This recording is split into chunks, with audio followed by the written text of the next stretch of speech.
Hi, everyone, and thank you to Dr. Brower and the NBSTRN team for hosting this week's summit and inviting us to speak today. As Dr. Brower mentioned, my name is Alissa Huston, and I am a program manager at the Immune Deficiency Foundation, and I am here with Lynn Albizo, Associate Vice President of Public Policy. John G. Boyle, President and CEO of the Immune Deficiency Foundation, will be joining us for the live Q&A component of our presentation. We are here to share about our work over the past decade to help put severe combined immunodeficiency on the recommended uniform screening panel in the United States, and to share about our newest program and efforts to provide support, awareness, and education to parents, caregivers, and professionals navigating a SCID diagnosis. The Immune Deficiency Foundation, or IDF, improves the diagnosis, treatment, and quality of life of people affected by primary immunodeficiency through fostering a community empowered by advocacy, education, and research. Primary immunodeficiencies, or PI, are a group of more than 400 rare chronic disorders in which part of the body's immune system is missing or functions improperly. There are approximately 250,000 people who are diagnosed with PI in the US, and thousands more go undetected. IDF provides accurate and timely information for individuals and families living with PI and offers valuable resources and support. To learn more about IDF, visit www.primaryimmune.org. Next, Lynn Albizo, Associate Vice President of Public Policy at IDF, will start with IDF's advocacy efforts. Lynn? Hello. For close to 20 years, IDF has directed the SCID initiative with the mission to expand public awareness and treatment options for SCID, increase the probability of early detection and treatment with the goal to ensure newborn screening in all 50 states, fund research efforts for therapies, and provide education for individuals and families affected by SCID.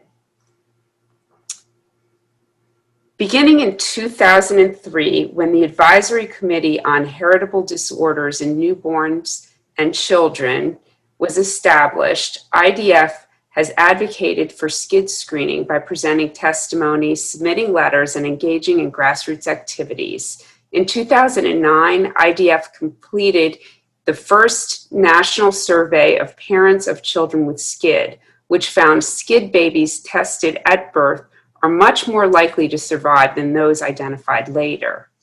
In 2010, the Secretary of HHS added SCID TREC screening to the U.S. Recommended Universal Newborn Screening Panel, the RUSP, and for the next 8 years, IDF has advocated state by state to ensure laws were enacted to provide for universal screening in all 50 states. This chart shows the progress that was made to get all 50 states on board with screening. While it was federally recommended, it required a lot of state-level advocacy to get every state to mandate screening.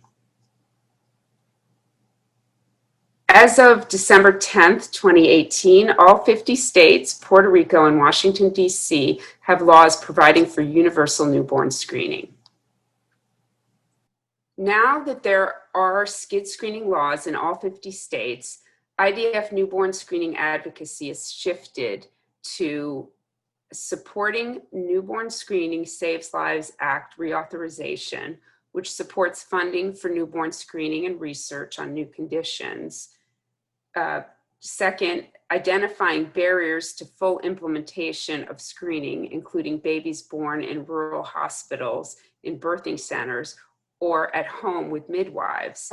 And finally, ensuring protocols are in place in every state to ensure appropriate treatment for infants identified as having SCID. Great, thank you, Lynn. And thanks to the tremendous work done by so many stakeholders from 2003 until 2018 to get universal newborn screening for SCID on the RUSP. In 2018, following these efforts, IDF was awarded a grant through HRSA to develop a SCID screening and education program for parents, caregivers, and professionals, with a focus on culturally and linguistically appropriate language to address the needs of the rural and underserved communities who may be adversely impacted by a SCID diagnosis. The program, called SCID Compass, is an educational program of the Immune Deficiency Foundation and designed to guide parents of infants diagnosed with SCID, people living with SCID, and the medical community through the journey of learning about this rare, life-threatening medical disorder and help them find support to navigate the health challenges along the way. SCID Compass was initially supported by a 2-year grant through the Health Resources and Services Administration, or HRSA, which is an agency of the U.S. Department of Health and Human Services. As of August of this year, 2020, we have officially been awarded an extension to continue our work into a 3rd year. SCID Compass was and continues to be developed through a partnership between the Immune Deficiency Foundation, RTI International, and the Association of Public Health Laboratories, with support from Expecting Health, the SCID Angels for Life Foundation, and the Primary Immunodeficiency Treatment Consortium. The overall goal of this program, and really the simplest way to explain our work, is that SCID Compass will serve as a hub of information and resources for parents, caregivers, and healthcare providers as they navigate next steps after an abnormal TREC screening for SCID. Just as a compass guides you where to go, SCID Compass aims to guide you along your journey with SCID from screening to diagnosis, treatment, and beyond. The highest priority of the SCID Compass team was to ensure that family engagement and perspective was infused into every aspect of our work, since parents are the ultimate consumer of our work, whether they find us on their own or are referred through a provider. To do this, the SCID Compass team, with support from SCID Angels for Life Foundation, interviewed parents of children diagnosed with SCID through newborn screening to understand their story, their journey, and the stressors and successes they experienced along the way. While each of these parents shared their individual journeys, our team noted many similarities and commonalities amongst them. What we created from these interviews is called a journey map, which is a compilation of a collective SCID family's journey and outlines 5 stages a family will generally go through from diagnosis into pre-treatment, treatment, post-treatment, and into the new normal, as well as the emotions, challenges, and difference makers and information needs they reported along the way. If you're interested in reading more about the process and interviews we conducted to create this journey map, our findings have been published in the scientific journal Frontiers in Immunology, which is linked below. The SCID Compass team used this journey map and the information and needs highlighted throughout as the foundation of our program. We used it to design, build, test, and launch the SCID Compass website. The site, found at www.scidcompass.org, is a one-stop shop of information regarding SCID in a format that is easy to navigate and in language that is easy to understand. IDF knows that many parents who find themselves being told that their newborn has SCID are not medical experts themselves and can be overwhelmed by the medical terminology. This may also be the reality of parents and families that those of you tuning in serve in your lab, medical practice, or follow-up programs. The information presented on scidcompass.org is written in a way that anyone, regardless of their education or medical knowledge, will be able to understand the complexities of SCID. I will be talking through some of the highlights of the website using screenshots and stills, and I invite all of you at home to explore it on your own. Again, the URL is www.scidcompass.org. The website is divided into sections that coincide with each aspect of the journey map. Visitors to the site are prompted to answer the question, where are you in your journey with SCID? And can easily access information, support, resources that are specifically tailored to the section of the journey they're looking for. For example, in Understand SCID, we highlight what's important for parents to know if they've just been told their newborn may have SCID, such as causes, types, and ways to prevent infection in the early days. The website is designed for parents, caregivers, and providers to come back to as needed as they go through each stage.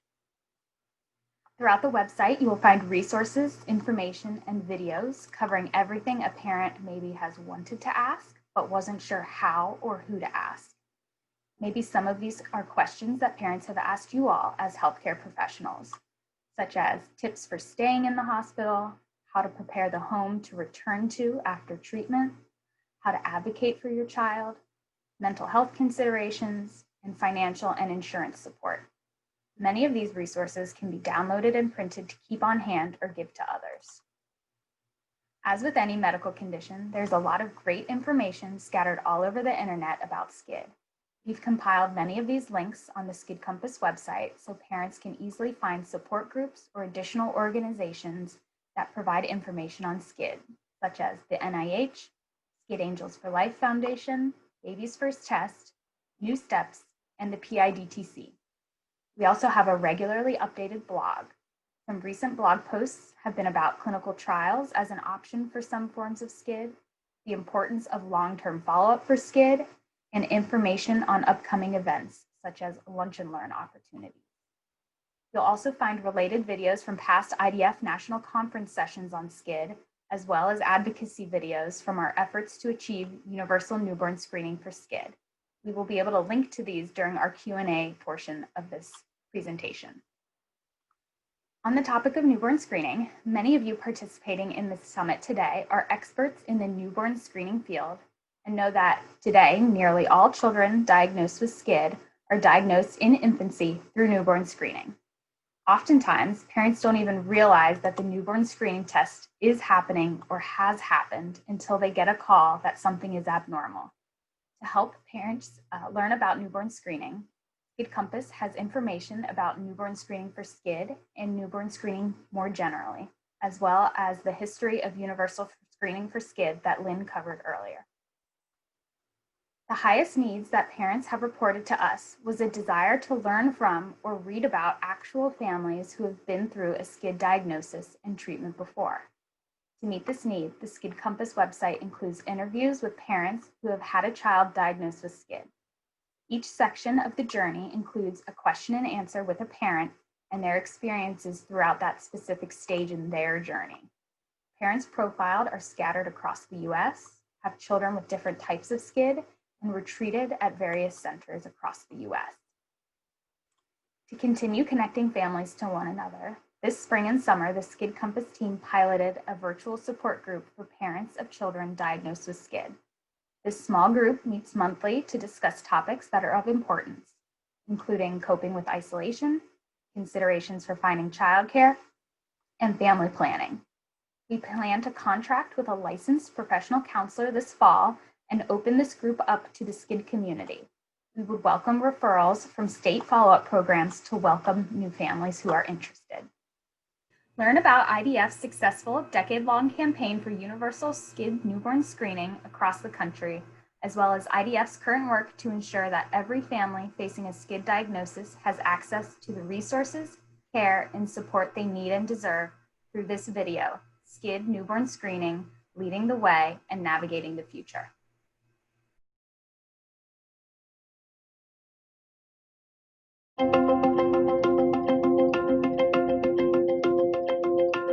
Severe combined immunodeficiency, also known as SCID, is a type of primary immunodeficiency disease and is considered to be one of the most serious of the disorders. Babies with SCID appear healthy at birth, but without early treatment, most often by bone marrow transplantation from a healthy donor, these infants cannot survive. Affected infants lack T cells, the white blood cells that help resist infections due to a wide variety of viruses, bacteria, and fungi. Although a genetic disorder, newborns with SCID may not have a family history of the disease. In these cases, prior to universal newborn screening, physicians were rarely able to diagnose SCID before the newborn had developed a life-threatening infection. In the 1970s and early 1980s, many around the world first heard of SCID when a Texas boy, David Vetter, affectionately known as the boy in the bubble, was born with the disorder and lived in protected environments to maintain relatively germ-free surroundings. Babies born with SCID no longer need to live in protected environments, but they must be diagnosed and treated early. A blood test known as TREC testing has given us a way to detect SCID in newborns. TREC testing allows doctors to see if a child has low levels of T cells, which can be a sign of SCID, though further testing is required to confirm the diagnosis. With universal newborn screening, every child can be tested for and treated for this serious disorder. When a newborn receives a SCID diagnosis, the healthcare team can develop and implement a treatment plan to protect the child from potentially fatal infections. If a baby with SCID receives a bone marrow transplant in the first 3.5 months of life, the survival rate can be as high as 94%. However, the survival rate drops to less than 70% for infants who are transplanted after that age.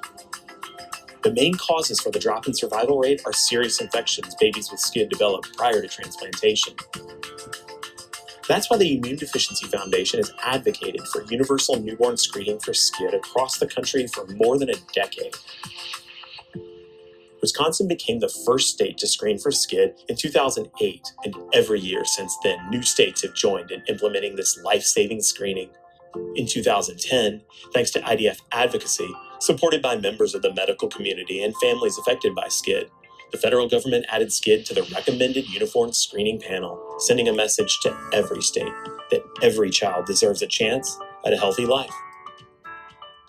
IDF has advocated across the country for SCID testing, and where needed, provided state legislators with information, research, and testimony about the effects of this fatal disease. While some legislators objected to the cost of adding a new condition to their state's newborn screening panel, IDF showed how screening can save millions of dollars in healthcare costs by diagnosing and treating newborns with SCID before they develop complicated infections. State leaders have joined IDF in urging the passage of SCID screening laws.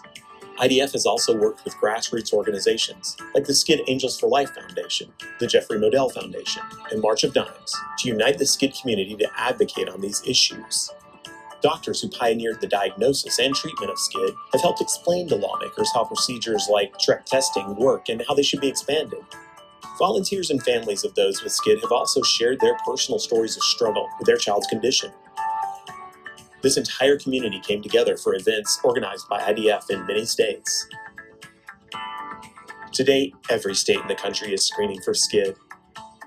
IDF will continue to work to ensure that universal screening is mandated nationwide. In addition, IDF continues to educate parents and healthcare professionals about SCID, developing materials to help them understand this rare, severe disorder, and hosting meetings where families affected can connect and learn from each other. The SCID Compass program expands the IDF resources available to families and physicians, helping them better navigate through diagnosis and treatment. With this program and all of IDF's continued efforts, we hope that every family facing a SCID diagnosis, no matter where they live in the U.S., has access to the care and support they need and deserve.